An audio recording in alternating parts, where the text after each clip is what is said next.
Mga kapatid, August 16 at sa araw na ito, ngayong taon, hudyat na ng simula ng Hungry Ghost Festival o Ghost Month. Pero paano nga ba nagsimula ang tradisyong ito ng mga kapatid nating Chinese? Ayon na rin sa ilang mga eksperto sa Chinese tradition, walang eksaktong petsa kung kailan sinimulan ang pistang ito.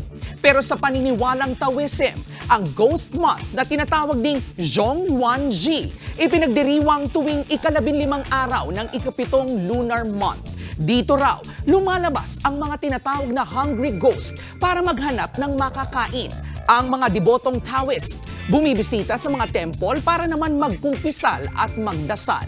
Pero kung ang pagbabasehan naman ay ang paniniwalang Buddhism, ang Ghost Month ay tinatawag din nilang Yulan Pen Festival. Yulan na ang ibig sabihin ay lumambitin patiwarik o hang upside down.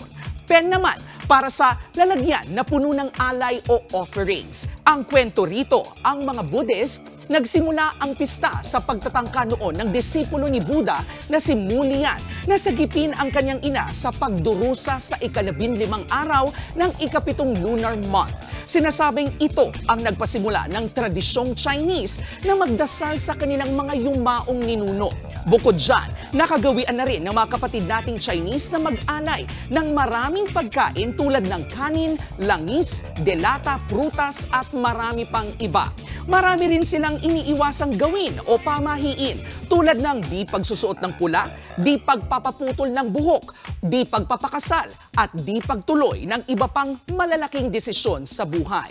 Mga kapatid, sa lahat ng ito, ano pa man ang inyong paniniwala, wala pa ring makakatalo sa tamang pag-iingat at pagdarasal. And always remember, ang K-alaman ay K-yamanan. K-okay. Mga kapatid, Julius Babaw po. Iba na ang may alam at may pakialam sa panahon ngayon. Huwag maging huli at maging una sa lahat sa balitaan. Mag-subscribe at mag-follow sa social media pages ng News 5.